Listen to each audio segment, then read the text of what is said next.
Good evening, ladies and gentlemen. When you see this ugly mug and it's Wednesday, you know it's time for Battling and Beating Cancer. This is our show where we take your calls and we talk about issues that are important to people who are battling cancer. On tonight's show, our special guest is going to be Dr. Howard Kaufman, and we're going to be talking about the importance of cancer research. Dr. Kaufman is the Cancer Center Director at Rush University Medical Center and a tremendous asset to all of us here in Chicago. So you're going to look forward to our discussion, and feel free to call in on the number on the screen and ask Dr. Kaufman a question tonight. It's my pleasure as one of the co-founders of the Chicago chapter, the Chicago Blood Cancer Foundation, to introduce my better half and certainly the prettier side of the screen, our co-founder, Charlene McMahon. Welcome, Charlene. Thank you, Scott. He only says that when he's on air. When he's not, believe me, he doesn't say that stuff. But anyway, I take it as I can get it. Anyway, Chicago Blood Cancer Foundation is a 501c3 nonprofit committed to curing lymphoma, leukemia, and myeloma. You can reach us at 888-792-9992, and that's www.chicagobloodcancer.org. 1 out of 2 men or more than 1 out of 3 women in America will be diagnosed with cancer. But it is almost important to remember that there are nearly 1 million blood cancer survivors and 14 million cancer survivors overall in America. Early detection and proper diagnosis is important. Choosing the best doctors, the best treatment is critical. But it is cancer research that's going to produce more effective treatments, less toxic treatments, and will ultimately cure many forms of cancer. Investment in cancer research in general, and blood cancer research in particular, is critical to long-term survival.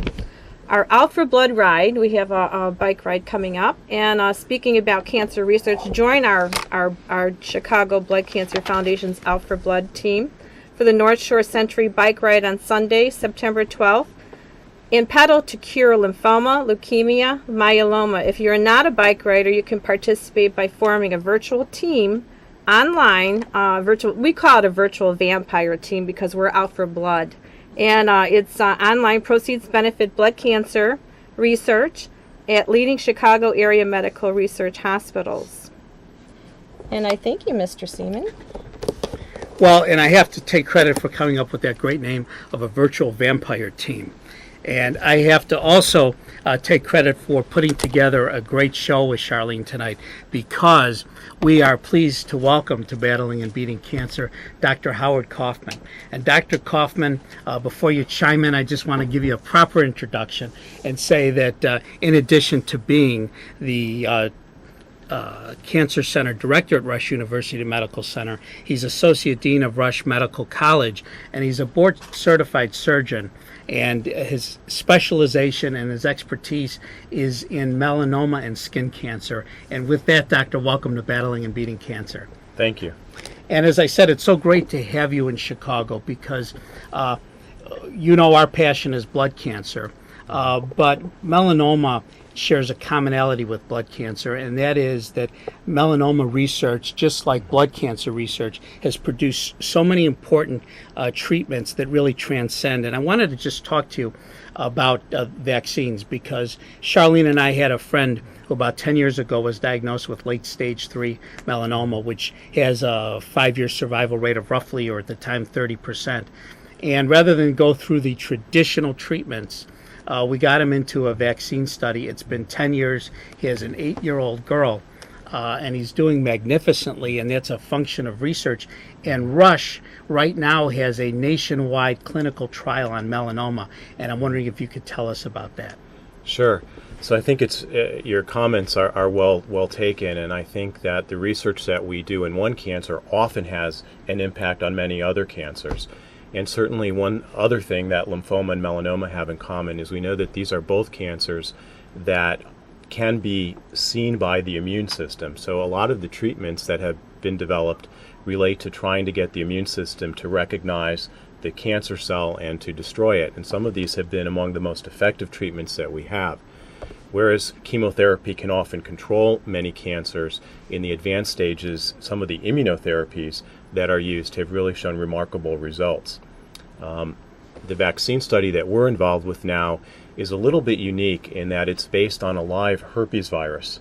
And the herpes virus has had the disease-causing genes removed, and when you use the virus to infect a cell, it actually kills the cell. So this is good. That alone is often not enough to completely cure cancer. But what we do is we have a protein in the virus, in this case it's called GM-CSF, that helps to activate an immune response. So the dying tumor cells actually act as a signal for the immune system to come and become active, and we think that immune system can then help clear tumor throughout the rest of the body. And that's really the sort of theory behind how vaccines work. And if we can do this for patients with advanced disease, there's a lot of people who feel that taking this to earlier stage, even before cancers develop, in for example, people who might be at high risk for cancer, that this will be really the true benefit of a vaccine. And a lot of people think, well, when we talk about medical research, you've got a bunch of folks in white coats giving things to rats. And there is some of that. But from your perspective, as somebody who's been involved in research, what is medical research and what is the value that patients have experienced from it? That's a really good question, because I think biomedical research in the United States has really shifted over the last 10 years. 10 years ago, we were talking about doing things in mice to really understand how cancer worked. Now that we have some clues, we understand a little bit about how the immune system works. We understand a lot about the genetics of cancer cells. We are now able to do studies in patients, what we would call clinical research or clinical trials. And this is a little bit different than doing experiments in mice. And there was an important paper published a few years ago that really looked at patients who went into what we call a phase 1 study. Now, a phase 1 study is usually the very first study that's done in a patient who has cancer with a new drug. The goal of this is often just to find out if it's safe to give, and we often try to find out what dose is best to give, and then if it looks good, it gets moved forward into phase 2 and phase 3 studies. So the thinking a few years ago was that going in a phase 1 study was not a good thing as a patient, that you would have a lot of side effects and you would get very little benefit. So in looking at all of the studies sponsored by the National Cancer Institute that were phase 1, what the report found that was over 50% of patients who went into these studies received some real benefit. This was the tumor shrank, they lived longer, their quality of life was better, and the rate of significant side effect turned out to be much less than 1%. So it turned out that patients were deriving real benefit from participating in these studies, and the side effect profile, of course, as the drugs get better, has been improving. But every drug we have in all of medicine really has side effects, and it's an important part of what the study tries to learn. And one of the things, I mean, everybody agrees that you're doing a good thing because you're helping advance science. But I think it's really important, your point, that you're helping yourself as a patient, because when you participate in a clinical trial, you're not getting less than the standard of care. You're getting the standard of care plus, typically. And the doctors who are involved in the trial are making sure that patients aren't suffering as a result. They're either getting the same treatment or, as you say, even a better treatment. Well, you know, I take a step back and say that because of research, we have some really good news to report in cancer. Despite the increasing incidence, we're now curing 2/3 of all cancers in this country, and including many of the very common cancers like breast cancer, prostate cancer, colon cancer. The risk of dying of these tumors is down significantly. So that's very good news. If you don't respond to a current standard of care, the thing to do is to not give up, but to then think about a clinical trial. Think about a new drug. We have never had more new drugs available to us at this time in our history than ever before in the United States. And in fact, we as a medical community are really struggling with trying to define a system whereby we can just get these tested as quickly as possible. And one thing I can tell you anecdotally from my own personal experiences, I seem to have at least one patient who has gotten a complete response on almost every study that I've ever done. And so I do think this is a very good, viable option for patients who have exhausted other resources. And part of going to a comprehensive cancer center is to really learn about what's going on, learn about the studies, and learn how to get into them if it's appropriate. And you mentioned a comprehensive cancer center, and there's a lot of reasons for this, I think, but there's now studies that show that your chance of surviving and your survival length is better when you go to a comprehensive cancer center. Why is that? So what happens when you go to a comprehensive cancer center as opposed to elsewhere is you don't go and see one physician.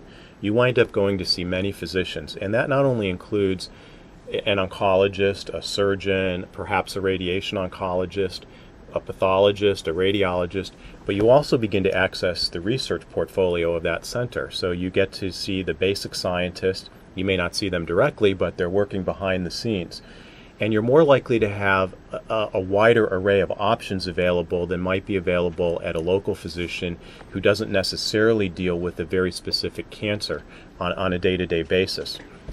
And what's interesting about it is when you're, and Dr. Gauthier a couple weeks ago talked about, the full range of integrative medicine. Yes. But there's also a lot of studies that show that the institutions that have the experience with a procedure, because they've done it a lot, and not only does it help you through the procedure, but they are aware and keen to the side effects and remedies for those side effects, because lots of people succumb not from the disease, but from the treatment.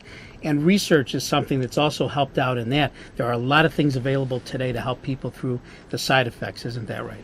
Absolutely. And I think, again, people going through treatment today, have old stories, remembering, you lose your hair, you get really sick, and that's not true with some of the current treatments. In fact, more and more of our treatments are often oral medications. People are doing this at home, and it's really a completely different world today. And again, I think it's important to go to somebody who really specializes in your particular type of cancer.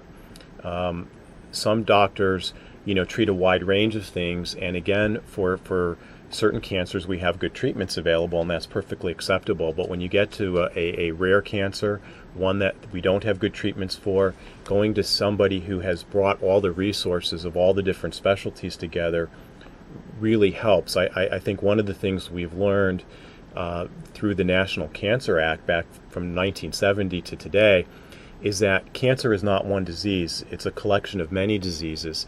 And so each disease has to be sort of looked at differently. The way we treat a woman with breast cancer is very different than the way we would treat a man with prostate cancer. The drugs are different, the approach is different, and the different modalities that we have are also different. And so being able to put them in the right sequence, do them at the right time, and again get access to the new drugs that are coming up that are beginning to show some major promise, I think is very important. And obviously, folks, if you have a question for Dr. Kaufman, call us 738-1060.